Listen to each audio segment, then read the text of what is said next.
Nos encontramos hoy con la directora del área médica de atención primaria de la isla de Lanzarote, Aniuska Sutil, porque con ella queremos seguir conociendo pues cómo está la situación fundamentalmente con respecto a la vacunación. No olvidamos tampoco que es pediatra y eso nos interesa también por la situación en la que nos encontramos actualmente. ¿Cómo estás, Aniuska? Muy bien, gracias Carmen por invitarme a estar en tu programa. Nosotros encantados, ya lo sabes, que desde el minuto uno siempre hemos estado muy pendientes de lo que iba sucediendo y que nos contaran y saber en qué situación nos encontramos. Por lo tanto, ¿cuál es la situación actual? La situación actual en relación a la vacunación es muy buena.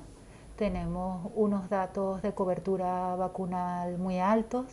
Específicamente, lo voy a mirar aquí en mi hoja, tenemos un 66,5% de la población diana de Lanzarote con la pauta completa de vacunación y un 74,6% con una sola dosis de vacuna.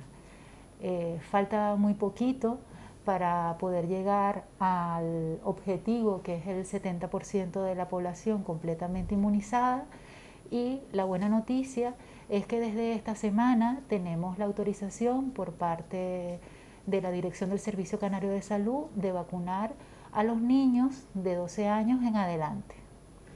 Y en este sentido, yo sí quisiera hacer un llamamiento a todos los padres y madres de estos niños que se sensibilicen en la importancia de la vacunación en esta franja de edad.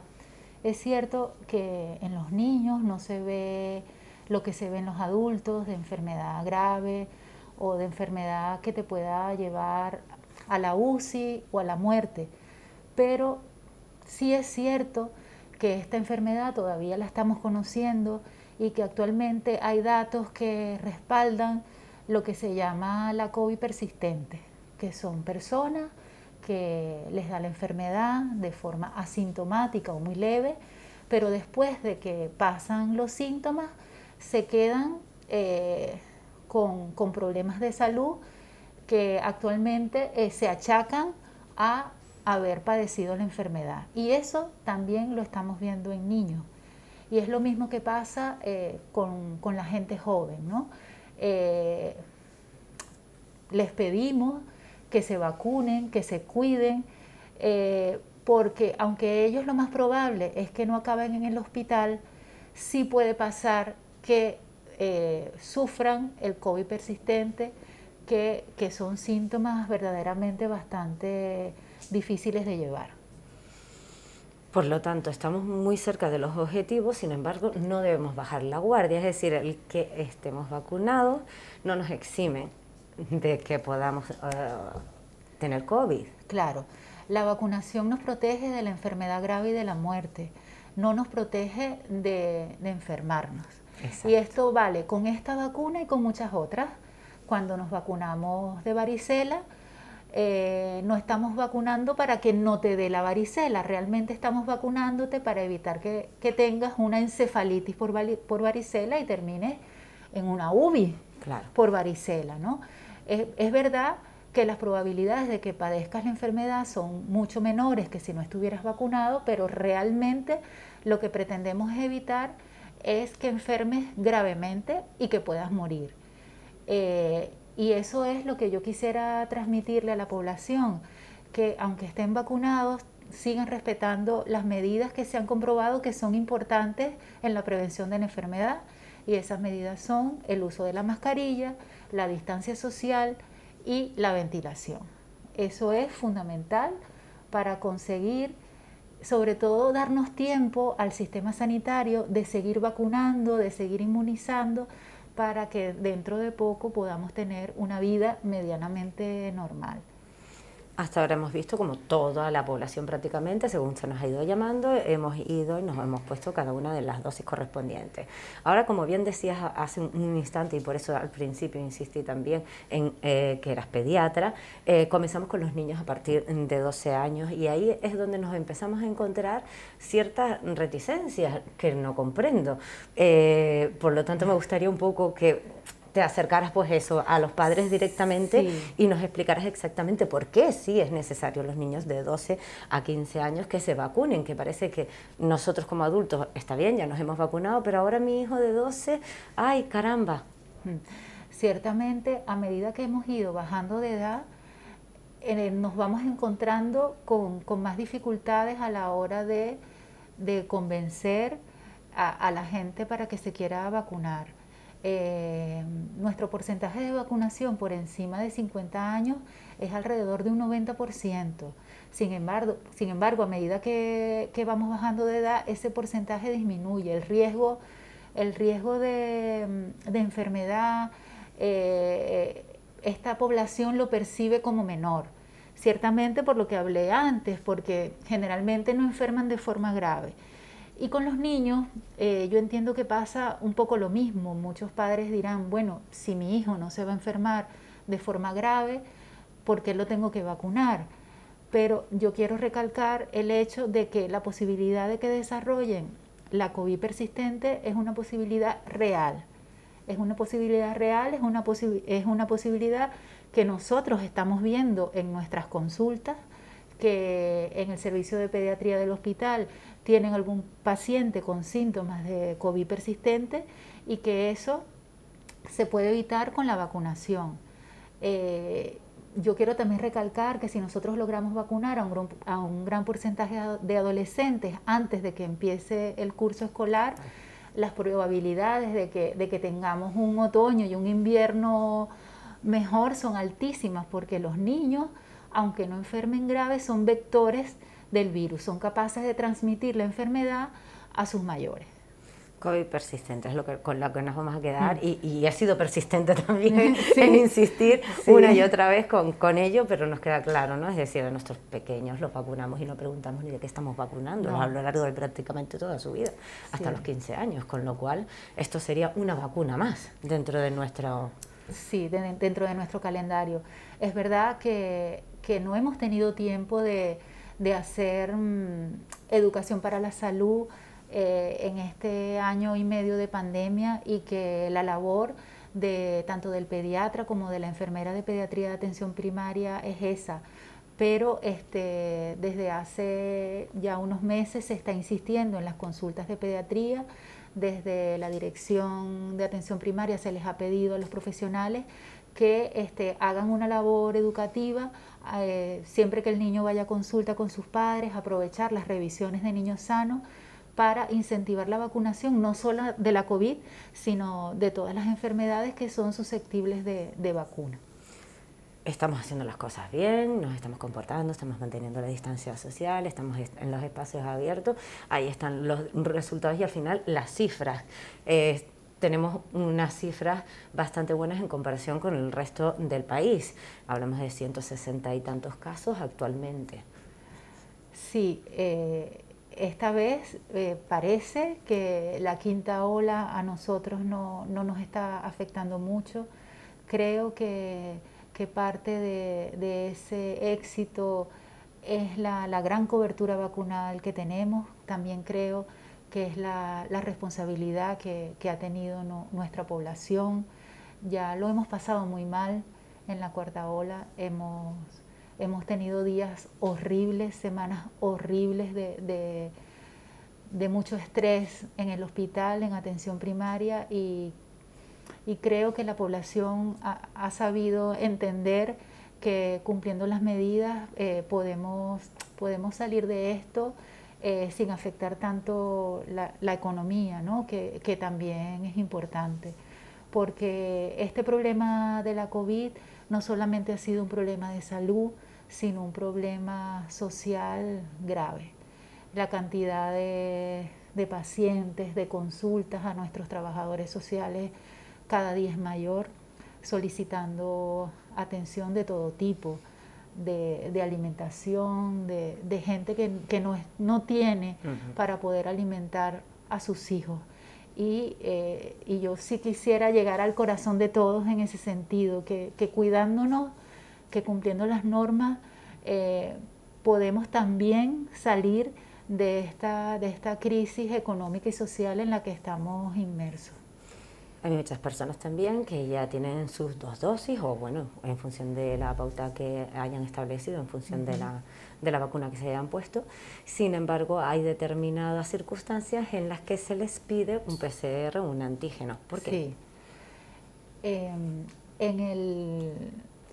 Hay dos vertientes, ¿no? Tenemos una que es la norma que establece el gobierno de Canarias para todas aquellas personas que nos visitan, sean residentes en la isla o sean turistas, y que tienen que demostrar en el aeropuerto que tienen o la pauta completa de vacunación. En ese caso estarían exentos por la normativa de realizarse una prueba diagnóstica o de presentar esa prueba en el caso de que no estén vacunados.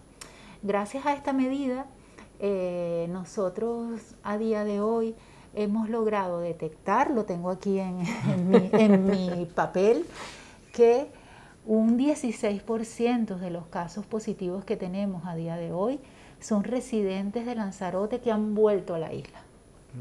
Y un 33% de los pacientes positivos que tenemos a día de hoy son turistas que han venido a la isla.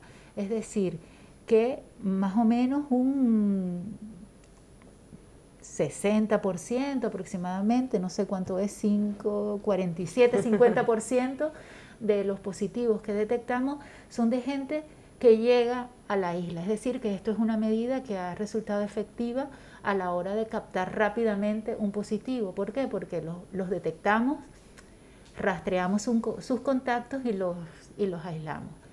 Y el otro motivo de pedir una prueba a un vacunado es que es un contacto estrecho. Si un vacunado es un contacto estrecho, eso no le exime de hacerse una prueba diagnóstica.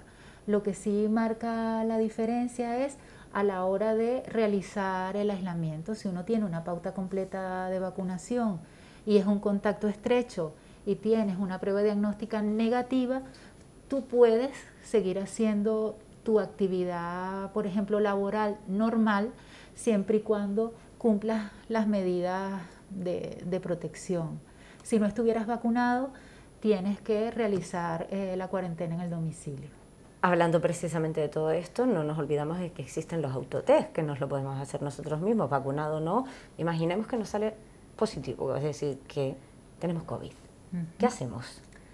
Es importante en relación al autotest que independientemente de que nosotros mismos podemos comprarlo y hacerlo en nuestras casas, lo primero que hay que hacer cuando uno tiene algún síntoma de sospecha es aislarse. Si yo tengo algún síntoma sugestivo de COVID, fiebre, dolor de cabeza, dolor de garganta, congestión nasal, debo quedarme en mi casa y no salir.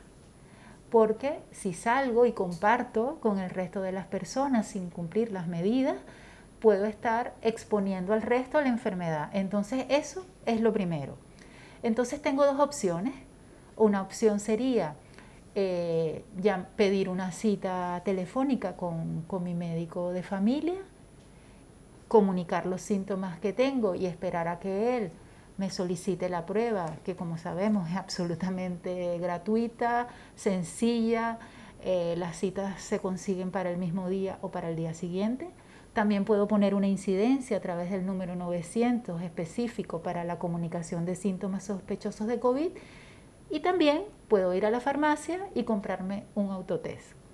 Ese autotest exige una cierta pericia que no todos tenemos a la hora de introducirnos un bastoncillo o un hisopo por la nariz.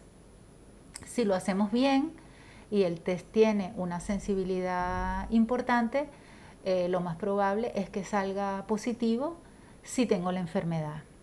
En ese caso, yo apelaría a la responsabilidad individual de cada persona, que no se quede con ese diagnóstico solamente, que todo test que se compre en farmacia debe ser confirmado con una PCR. Por lo tanto, debe o llamar a su médico de cabecera o poner una incidencia en la línea 900 para que nosotros desde aquí podamos hacer las gestiones para confirmar esa prueba. Y a partir de ahí, pues, indicar las medidas de seguimiento y de rastreo. Y por otro lado, en el caso de que tenga síntomas y el test salga negativo, que no se conforme con eso, porque puede ser que la técnica que haya utilizado no sea la correcta y por lo tanto el test esté dando un falso negativo. Así que, viendo la capacidad de diagnóstico que nosotros tenemos en la isla, realmente, si me tocara a mí, yo utilizaría los servicios sanitarios que tenemos, porque la atención es rápida y es muy buena, y voy a salir de dudas lo antes posible si tengo la enfermedad o no. Supongamos que no lo hemos hecho bien, pero aún así seguimos con los síntomas y en 2 días nos lo volvemos a hacer y sale positivo. ¿Eso puede suceder? ¿Dar un negativo y luego después un positivo? Sí, puede suceder. Puede suceder porque puede pasar que la primera vez que me hice el test no lo hice de forma adecuada y la segunda vez lo hice mejor, o tenía más secreción y la muestra es mayor. Sí puede pasar. Por lo tanto, a día de hoy, ¿qué le diríamos a la población? Que se vacunen, que si por algún motivo no han recibido nuestra llamada, si antes pensaban que no era importante vacunarse y han cambiado de opinión, independientemente de la edad que tengan, siempre y cuando tengan más de 12 años, pueden llamar a este número de teléfono que les voy a decir, que es 928 47 89 50. Allí nuestro equipo de administrativos les citarán para vacunarse. Y lo otro es que, aunque estén vacunados, sigan cumpliendo la distancia física, el uso de las mascarillas y la ventilación. Ani Oscar Sutil, como siempre, muchísimas gracias. Gracias a ti, Carmen. Gracias.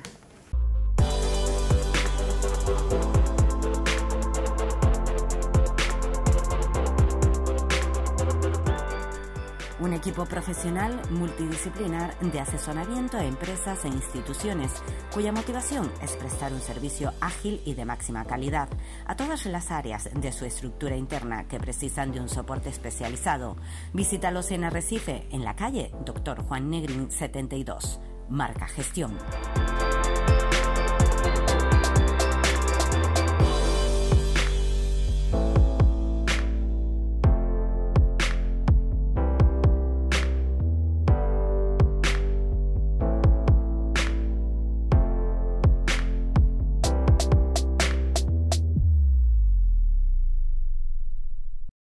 Y tiempo de tomarnos un respiro, o mejor, se lo va a tomar con nosotros Sonia Moreno. ¿Por qué? Pues porque ha estado por Lanzarote. Realmente ha sido un viaje bastante rapidito, pero hemos querido aprovecharla. Es periodista, ya lleva muchos años contando historias sobre Marruecos y hemos querido tenerla un poquito aquí también. ¿Cómo estás, Sonia? Muy bien, gracias por invitarme. Tendrás que venir, pero con más tiempo. Sí, bueno, este año estuve también en Semana Santa, hice ahí una pequeña, más cortito casi, y volveré a Fuerteventura de vacaciones ahora en el mes de agosto, así que este año creo que toca Canarias bastante. Me alegro, eso me gusta. Sí, tendremos una segunda oportunidad de tomarnos un respiro, a ver si es posible. Y tengo actualmente te podemos aquí escuchar en la SER, en El Español, en el diario, también podemos ver tus escritos y evidentemente corresponsal en Marruecos con historias duras. Sí, hombre, llevo desde el 2010 siendo residente allí y viviendo, pues eso, va a hacer ahora en septiembre de este año 11 años, con lo cual hemos hecho mucha inmigración. Este año, a pesar de ser la crisis migratoria más grande y precisamente que afecta a Canarias con la ruta atlántica, no lo hemos hecho tanto porque la COVID no nos ha permitido bajar. Yo estoy ahora viviendo en Tánger estos 2 últimos años y no nos ha permitido bajar hasta la zona de Sáhara Occidental, desde donde están saliendo. Estábamos más limitados y por lo tanto hemos hecho otro tipo de periodismo, ¿no? Pero sí, son historias duras, sobre todo yo creo que el tema de migración y bueno, luego también el tema de los derechos humanos, ¿no? El tema de periodistas encarcelados en estos momentos, de activistas encarcelados, de todavía algunas personas de las protestas del RIF, del Hirak, desde el 2017 también en prisión. Entonces, bueno, sí, con penas además de 20 años por haber salido a las calles a pedir pues derechos sociales y económicos, como tener una universidad o tener un hospital, cuando es una de las zonas de las regiones más afectadas por el cáncer, ¿no? y bueno, están en prisión. Entonces sí, hay algunas historias, sobre todo pues eso, personales, cuando te encuentras con personas, porque luego llegas a España, ¿no? Y la inmigración se ve más como un número o como grupo o como impersonal, pero cuando tú de repente le pones, sobre todo yo que soy de Asturias, ¿no? Que es como muy lejos, la frontera y todo, y cuando tú estás hablando con las personas de tu entorno y les pones a esa persona que te llama en un momento dado un nombre y explicas pues que es un chico que vino a Marruecos, por ejemplo, uno de los chicos que me llamó, Emmanuel, desde Dakhla, que vino a Marruecos para jugar al fútbol, no para pasar a España, y después conoció a gente que le empezó a contar que podía pasar, intentó llegar a Canarias, fue devuelto, perdió varios amigos en esos viajes y definitivamente se quedó a trabajar en Dakhla y luego en el Ayun, en empresas de pescado. Y cuando llegó es una de las historias que he contado precisamente en la charla, ¿no? Del campus. Cuando llegó a la pandemia, al encontrar algunos positivos entre los barcos de inmigrantes, pues dejaron de darles empleo en el Sáhara Occidental y se quedó sin trabajo. Y entonces se vio pues, confinado en una especie de centros de retención temporal, escuelas que abrieron para meter a los inmigrantes, de todos, para hacerles las pruebas y esperar a ver, que guardaran la cuarentena. Enfermos, no enfermos, claro. Gente que estaba en casas, incluso hicieron redadas y los metían en estos centros de improvisados. Y posteriormente pues decidió ir a Casablanca a probar suerte, no encontró tampoco trabajo y ha hecho la ruta migratoria al contrario y ha vuelto a su país. Madre mía. De Guinea. Hay muchísimas historias, bueno, es que desde el 2010 son muchas cosas que contar, pero ¿por qué precisamente de Asturias te vas a Marruecos? Bueno, yo no estaba en Asturias, yo llevo justo este año, hace 30 años que salí de Asturias, me fui a estudiar periodismo a Madrid, a la Universidad Complutense, en el año 91 y con 18 años. Sigo teniendo la familia, sigo yendo verano y demás, pero bueno, llevo 30 fuera. Estudié periodismo y me quedé trabajando en Madrid muchos años, pasé por varias redacciones, redactora de mesa. Al principio empecé en la tele, primero la radio, después la tele, después acabé en prensa escrita diaria, en prensa fin de semana, o sea, semanal, de información semanal. Y finalmente estaba un poco harta de hacer periodismo en mesa, que ahora con las nuevas tecnologías sales muy poco, me gusta más el reporterismo. Acababa hablando con los colaboradores, yendo a las reuniones para elegir temas, editando temas. Si quería escribir un tema me tenía que quedar hasta tarde o al día siguiente levantarme temprano, fuera casi de mi horario laboral. Y bueno, ya había aprendido, ¿no? Porque yo creo que periodismo lo estudiamos en la universidad, pero es un oficio. Y digamos que había empezado desde abajo, empecé como correctora, de hecho, en el BOE, y posteriormente me fui de ayudante de redacción, de redactora, de coordinadora, de jefa de sección, o sea que pasé por todos los sitios.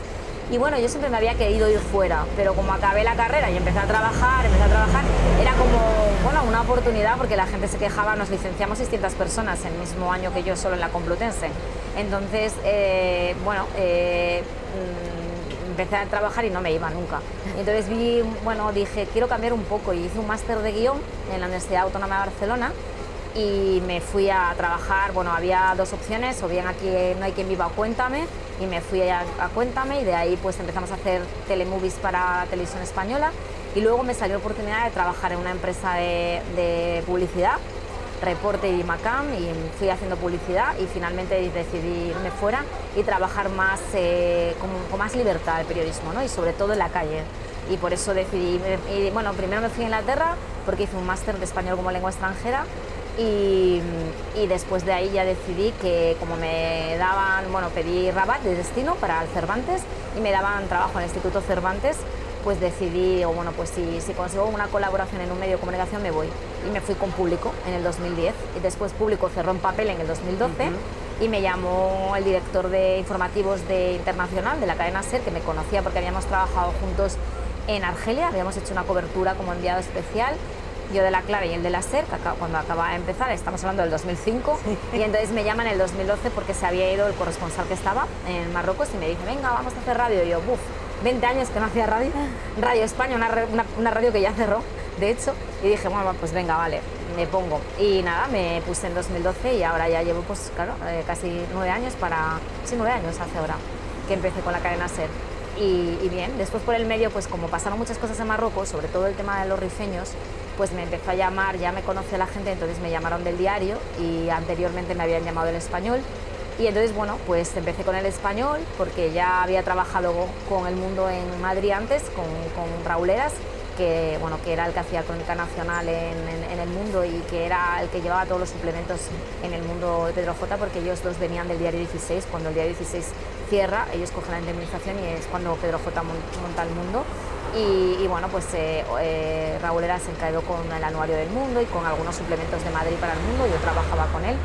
Estuve 5 años y medio en Madrid trabajando y bueno, pues conocía un poco la redacción porque el Español casi muchos vienen del Mundo y empecé a colaborar con ellos un año después.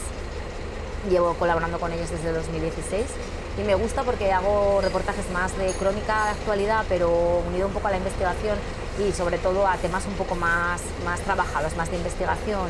Y eso es muy difícil a veces hacerlo en el periodismo. Y luego también, bueno, pues son buenos pagadores, que no se puede decir de todos los medios de comunicación. Y bueno, y en el diario me llamaron un año después y empecé a hacer cosas, sobre todo en Desalambre, que es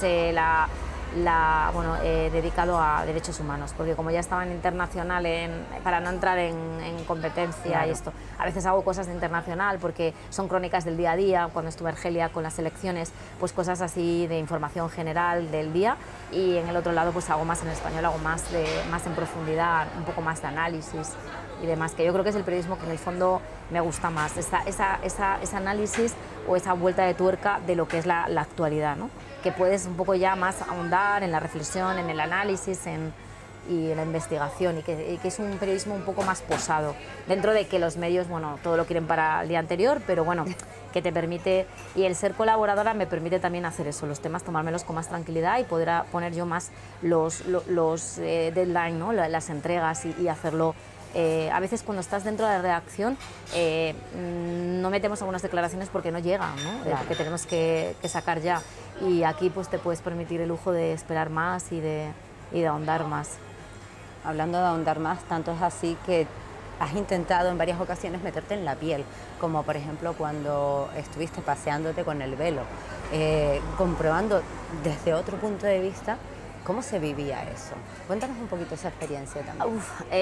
Sí, bueno, fue todo a partir de unos comentarios de una persona cercana que comentó en un momento dado, viviendo, bueno, dedicándose un poco a los menores, que son sobre todo marroquíes los que están acogidos en Ceuta, una persona muy progresista, una mujer feminista y también que conoce Marruecos, y que me dijo que cuando veía a estas personas pues que le entraba ira, ¿no? Y pensé cómo debía ser estar debajo del niqab.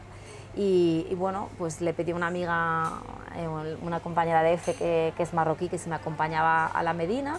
Creí que iba a ser más difícil conseguirlo porque realmente en este año justo se prohibió su comercialización y su confección en Marruecos, pues unos meses antes. Puedes llevarlo, pero no puedes comprarlo. Y justo pensé que iba a ser complicado y no, lo compré un viernes en la Medina en muy poco rato por 20 euros o así, y bueno, me lo puse allí, ya salí desde allí y lo comenté en un TEDx que he hecho, una charla, que la diferencia entre llevarlo en España, yo no lo pensaba llevar en España, pero yo lo llevé en Marruecos, y cuando vi la actitud en Marruecos pensé, sería interesante cómo sería la actitud en España, ¿no? Y es un contraste completamente distinto. En Marruecos, en el momento que te pones esto, que solamente se ven los ojos por una rejilla, que ellos no es lo mismo que el burka. No, no es lo mismo, el burka es todo y es... Pero bueno, solamente se ven los ojos. Entonces no te distinguen realmente, y ellos inmediatamente piensan que eres una persona mayor. Inmediatamente pensaban que era la madre de mi amiga, y había mucho respeto, había como una distancia también física y mucho respeto, y como un poco te conviertes en invisible, ¿no?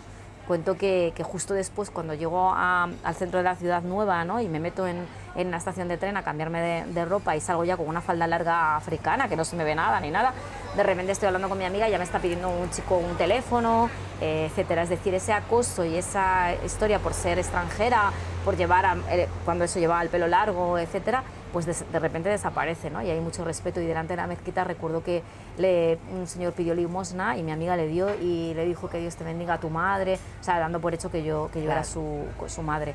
Y eso, sobre todo respeto y invisibilidad. Sin embargo, en España es lo contrario, despierta miedo, muchísimo miedo, despierta sorpresa y un poco también me persiguió una chica para hacerme una foto. Y yo luego lo decía, ¿no? Que a lo mejor luego lo sube a las redes sociales y lo que hacen es a lo mejor, pues, yo qué sé, o bien prejuicios o juicios de valor, o me gustaría haber visto esa foto y saber lo que se decía, ¿no? Y me encontré, es muy fuerte, porque era en el centro de la ciudad de Madrid, en una zona, bueno, cerca de Moncloa, donde hay unas universidades católicas, y me encontré con una monja. Y ahí me sorprendió, porque cuando nos encontramos, eran las 9 y algo de la mañana, ella me miró como comprensión y sobre todo como cuestionando, preguntando por qué vas así, ¿no?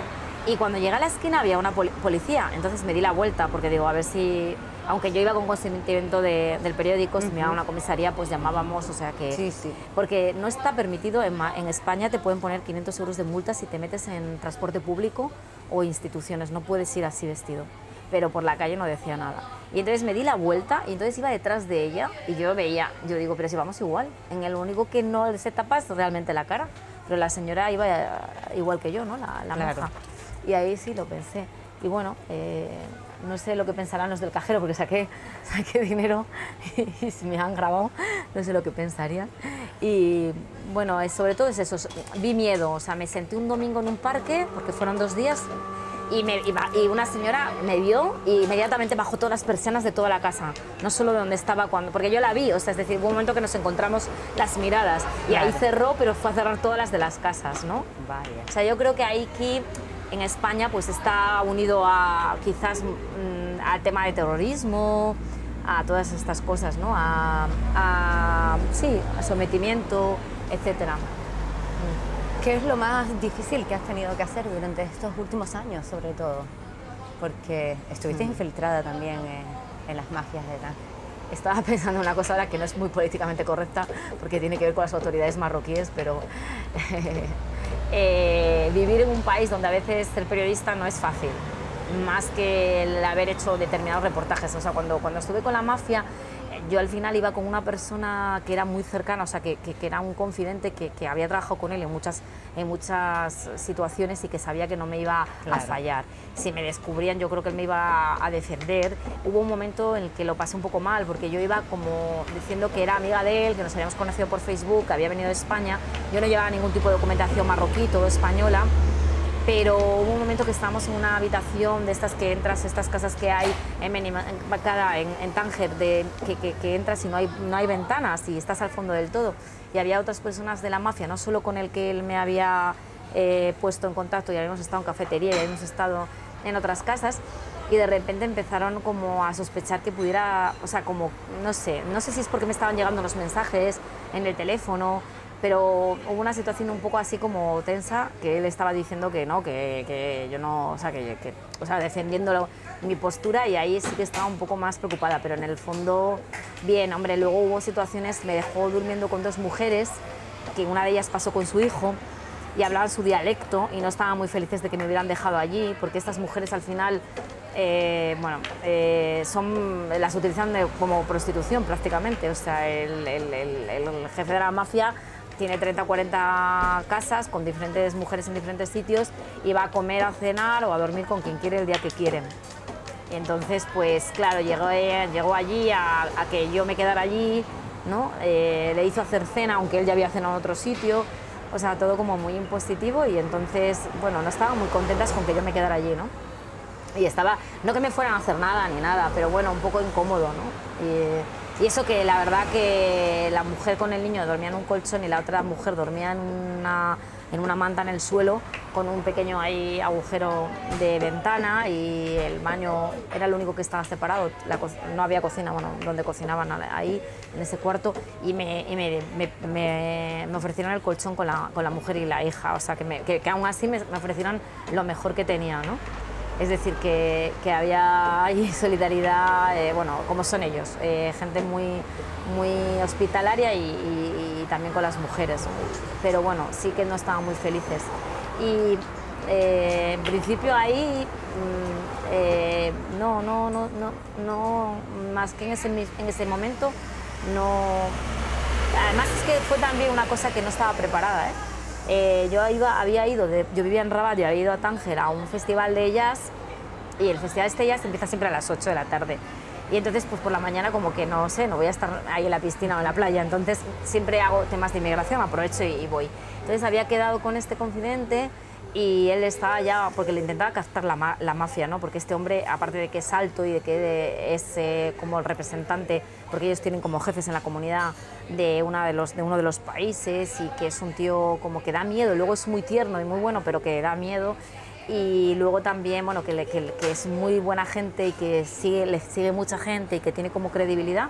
Entonces le querían captar, aparte de que es un tipo que tiene un máster, ¿eh? una carrera, un máster, un tío muy inteligente, que ha venido aquí porque su padre lo mataron, es decir, son enfrentamientos en el Sahel, ¿no? Con diferentes guerrillas entre diferentes tribus, y él viene pues por eso, básicamente digamos una guerra, ¿no? Y entonces, bueno, realmente pues fue cuando me comentó esto, entonces, bueno, empezamos un poco a idear el tema, y yo iba a volver a dormir, y estábamos así, pero luego ya me quedaba sin hotel, porque el hotel me lo pagaba el Tan Jazz. Entonces es cuando dije, oye, ¿por qué no me voy con vosotros? Y me voy con la mochila y duermo y tal. Y entonces fue cuando dijo, bueno, pero con la mochila no, porque no pueden saber que eres periodista. Y entonces ya lo dejé en casa de otro amigo en Tánger, y ya fue cuando empezamos a idear esto. Entonces él dijo, si saben que eres periodista no te van a dejar entrar, entonces vamos a hacer esto. Y de hecho la primera persona de la mafia, que fue el que me introdujo, porque si no, no hubiera podido introducirme, que es mi amigo de él, este chico, cuando quedé con él, llevaba un montón de móviles, que ya ahí ya puedes presuponer que, bueno, no sé, pero y era muy saludado en todos los sitios donde me llevó para ver cosas, etcétera. Pero y rezaban en las casas cuando entraba, a lo mejor había una casa con 30 o 40 inmigrantes y se ponían a rezar, paraban todo lo que estaban haciendo, o sea que se veía que era alguien importante. Pero él había dejado su coche, el oro, todo, y había venido como si fuera un inmigrante más, y se hizo pasar como si fuera un inmigrante, ¿no? Y yo, bueno, pues haciendo como que yo creía que él era un inmigrante, porque él sí sabía que yo era periodista, ¿vale? Mi confidente le había dicho, entonces lo que yo no podía era como un inmigrante de la zona que nos lo va a enseñar como periodista, pero que no podía saber que era de la mafia. Y entonces, bueno, pues fue así, y la verdad que luego se convirtió en 4 días, bueno, que fui a diferentes casas a dormir, y al final anduve por ahí deambulando, y sí, sin ducharme, sin nada. Y nada, y bueno, y después, claro, cuando salí dije, esto creo que hay que contarlo así, ¿no? Es mía, te apasiona lo que haces, y sobre todo Sí. contar las historias con nombres, es decir, las historias que hay detrás, las que no vemos, porque luego después aquí nos llegan las cosas bastante distorsionadas, ¿no? Sí, sobre todo es que a veces tampoco contamos falta parte del relato, ¿no? Exacto. No contamos el origen, no contamos tampoco a lo mejor el final, aquellas historias de éxito. Ahora se empieza a contar algunas en España. Siempre estamos contando un poco, pues eso, claro, yo estoy en Marruecos, al final cuento el tránsito, ¿no? Exacto. Y la intento de entrada o el fracaso cuando no entran, pero creo que hay que enfocar, hay que hacer nuevas narrativas, hay que enfocar la inmigración desde otro punto de vista. Todos tenemos voz, y los inmigrantes y las personas en esta situación también tienen voz. Nosotros, los periodistas, no somos voz de nadie, somos testigos, y lo único que podemos hacer es poner altavoz para que se oiga, ¿no? O se escuche, pero también lo pasa con los ciudadanos de a pie, ¿no? O sea, cuando contamos situaciones de vida de pobreza o de injusticia, o estamos digamos, ampliando esa voz de ese ciudadano para que otra gente, nuestros lectores o nuestros oyentes o televidentes lo sepan, más que nada, pero voz tenemos todos, y los inmigrantes también, y su nombre y su apellido y su edad y sus hijos y sus historias de vida, que son bastante terribles. Cuando hay muchos inmigrantes que les cuesta muchísimo explicar el camino, ¿eh? Mi confidente, por ejemplo, después de llevar con él trabajando un montón de tiempo, un día de repente, sin venir a cuento, me empezó a contar toda su historia por Argelia, bueno, por todo el desierto y demás, y estaba súper afectado, y llevaba en Marruecos cuando esto 5 años, y estaba muy afectado de todo el viaje. Y eso es un hombre además fuerte, joven, pero imagínate las mujeres la vulnerabilidad, todas llegan embarazadas, o sea, o se embarazan para poder pasar o las embarazan porque las utilizan de moneda de cambio en las fronteras. Es un calvario lo que pasan estas mujeres y una resiliencia que tienen, porque de verdad quedas con ellos en Marruecos y a pesar de que hay mucho racismo allí y todo, es que sonríen, es que tienen ganas de vivir, es que, o sea, este espíritu africano, sobre todo del África subsahariana, de salir adelante, de olvidar, de poner buena cara, eso es... y que luego, no sé, en Europa, que estamos aquí rodeados de capitalismo, estemos quejándonos por, bueno, no sé, desde estar confinados, que nos hemos quejado, hasta cualquier cosita, ¿no? Quiero decir que, bueno, peor es que las personas estén en una cárcel por cosas que no han hecho o por falta de libertades que el confinamiento, no sé. Yo creo que esto del COVID a mí me ha dejado como que España es un país como muy poco maduro.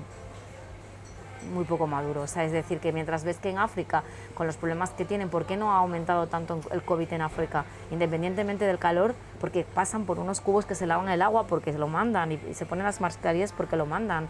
Y que nosotros en Marruecos estábamos confinados antes de tiempo y había 2 casos y teníamos obligación de llevar mascarillas desde el 7 de abril. Entonces yo creo que también eso influye, que lo hacen porque tienen un sistema sanitario deficitario, eso es evidente, para evitar que la gente se enferme y tenga que entrar a la UBI, pero luego también es por concienciación de que, bueno, de que han pasado más pandemias y conocen mejor, ¿no? También, no sé, y sobre todo no se quejan, no... Supongo que vas a seguir contándonos todas las historias que vayan sucediendo por allí, porque ¿cuál es tu pensamiento, proyectos en los próximos tiempos que se puedan contar? Bueno, claro. Desde el 2018 llevo todo el Magreb y estoy viajando a Argelia poquito porque nos dan muy pocos visados como periodistas. Este año 2021 nada, nos dieron un visado pero estaba muy malo de los vuelos porque justo era para las elecciones del 12 de junio y el 1 abrió el espacio aéreo, era como muy imposible, tenías que pasar por 3 aeropuertos, 22 horas, todavía no estábamos vacunados, bueno, no estaba vacunada, y entonces no, fue solamente el país, no fuimos ningún medio de comunicación.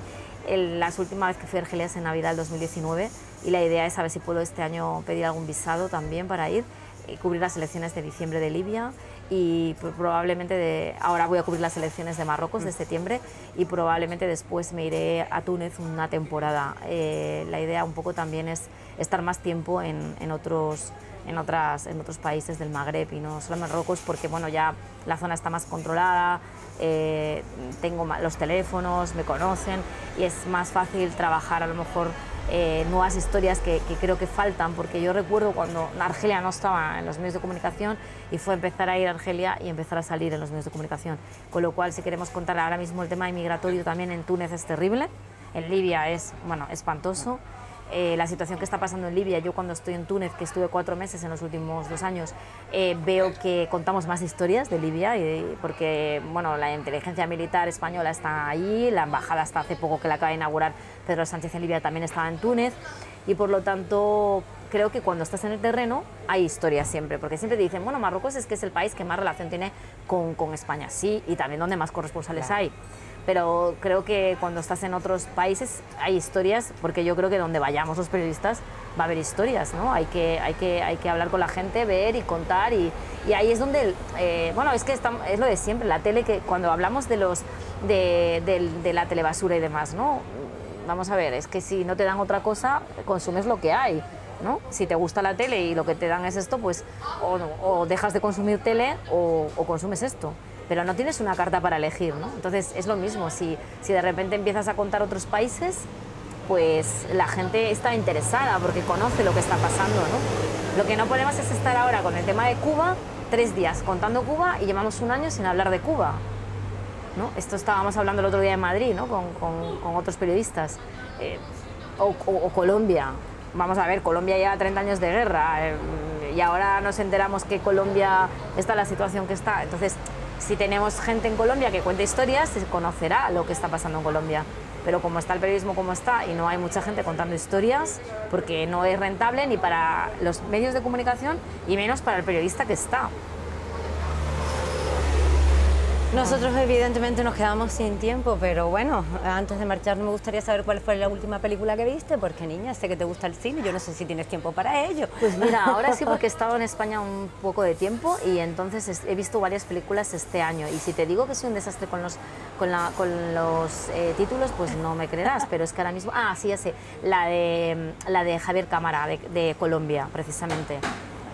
No me acuerdo cómo se llama, no me acuerdo cómo se titula, pero bueno, es de un sindicalista que lo matan, y es muy interesante. También te digo que me llamó la radio y tuve que salir a hacer 1h25 en directo y me perdí 20 minutos de la película, y era un domingo a las 9 de la noche. O sea, esta es la realidad. Vas a tener que volver a repetir. Porque ¿qué era lo que me pidió la radio? Ah, había habido algo sobre el tema de los billetes de avión de Marruecos y España, de espacio aéreo y demás.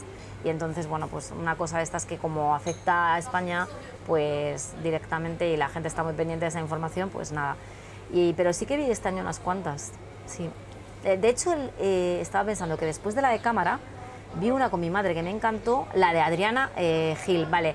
Que es sobre tema de maltrato. Es muy brutal, porque está de hecho basada en una obra de teatro llevada al cine, y por lo tanto son muchos primeros planos, mucho diálogo, pocos escenarios, pero muy profundo el guión, en el sentido del trato de la pareja normal, heterosexual, que todo va bien, pero que no sabe ni siquiera que están siendo víctimas, o digamos, ella no sabe que se está siendo víctima de maltrato, y él no sabe o no se quiere dar cuenta que está siendo un maltratador.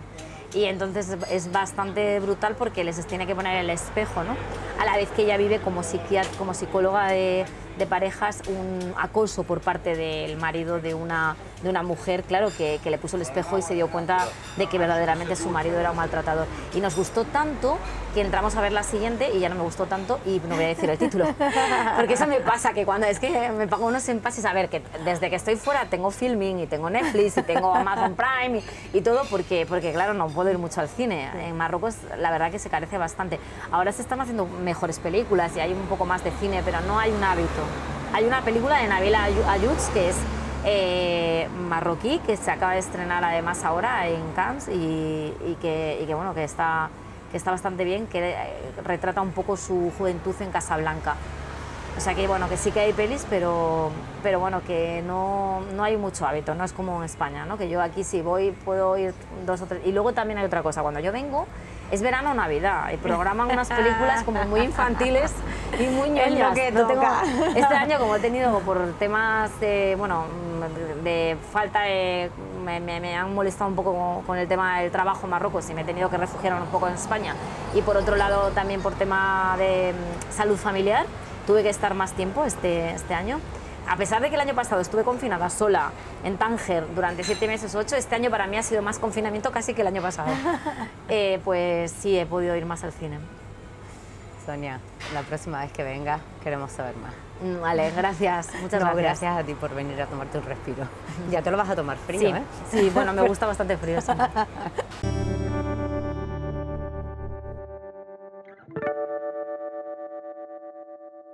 Bueno, pues aquí nos ven una vez más con Gerardo Pérez, que bueno, como siempre ya saben que nos encanta cocinar con él. ¿Cómo estás, Gerardo? Qué gusto que estemos de nuevo aquí. Por cierto, feliz cumpleaños, que fue el día 1 de julio. Ya sé que ha pasado un tiempo, pero sé que hiciste una tarta de café y yo te dije, no puedo creerme que hayas hecho una tarta de café y no nos hayas invitado.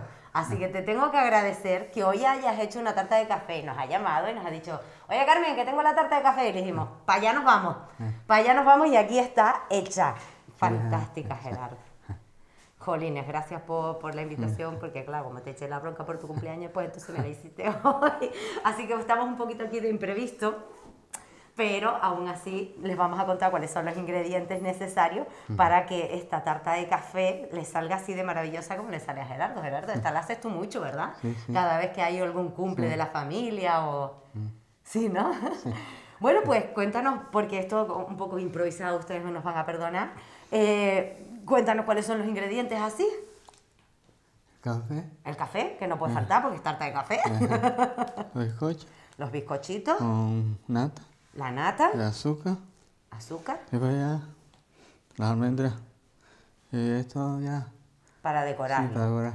Para decorarlo, pues almendritas picadas o bien esos churritos de chocolate, chips de chocolate. O Y luego cereza. veo que le has puesto Cereza cereza. o fresa. Sí, la gente O fresa. ofrece lo que encuentre. Ah, pues genial. El café, obviamente, doy por hecho que es café del que tengamos. Tú tienes ahí descafeinado natural. Sí, sí. Pero bueno, es el café que nos guste a nosotros en casa. Vamos a las los estos. Sí, Yo- estos serían los bizcochitos de Gullón, que son los que vamos a mojar en el café, ¿no? Ujú. Vale. Entonces, ¿por dónde empezaríamos? Primero la Porque capa. hacer la nata con el azúcar. Sí, sí. Hoy hacemos café con esto. Vale. Una capa de eso. Y otra de nata. O sea, que preparamos la nata, que es esta nata que tenemos aquí, con el azúcar. Dos de azúcar, dos Dos de azúcar. de este. Uno de estos Dos. y dos de azúcar. O sea, una de nata y dos de azúcar. Todo eso luego lo pasamos por la batidora, raca, raca, raca, raca, hasta que quede solidito. Y ya la nata la tenemos lista. Ujú. Empezamos, me estabas diciendo entonces, a mojar los bizcochitos en el Mojar el café, café. una base Sí, pues. y otra de nata. Así. Una de bizcochitos Está y bien. otra de nata. Ahí en el molde. La metemos en un molde, claro, y supongo que luego después se compacta todo en la nevera. Sí, sí, en la nevera un día. No. Un día tenemos que mejor. tenerlas en la nevera. Mejor Para que quede con consistencia. O sea, recopilo. Una de nata por dos de azúcar. Raca, raca en la batidora y ya empezamos a moldar. Con los bizcochitos mojados en café, base, base, base, base, base, base. Lo ponemos en nuestro molde y a la nevera un día 24 horas. Sí, sí. Y listo para Ya comer. está. Así, claro, como quería yo que me contara todos los ingredientes y ya me la tenía lista y preparada. Pues Gerardo, yo creo que la mejor manera de saber cómo está esto es... Y tú sabes que yo golosa no soy, ¿verdad? Oye, Gerardo, Jolines, gracias por habernos avisado, por haber hecho... Y ya viste, dejamos todo lo que teníamos que hacer para venirnos para acá. Bien. Ay, como me ganan por el estómago y la golosina, ¿eh? Gerardo, ¿nos echamos un café con la tarta? Sí, sí. ¿Sí? Vamos. Pues señores, esperamos que ustedes hagan esta misma tarta y les quede así de bien como Gerardo. Gerardo dice que es muy fácil, ¿verdad? Sí. Pues mojar y listo. Pues nosotros vamos a comer y listo. ¿Te parece? Vamos a ver. Genial, Gerardo. Oye, de verdad, gracias y feliz, feliz, feliz, feliz, feliz cumpleaños, aunque estemos a toro pasado. Vale, gracias.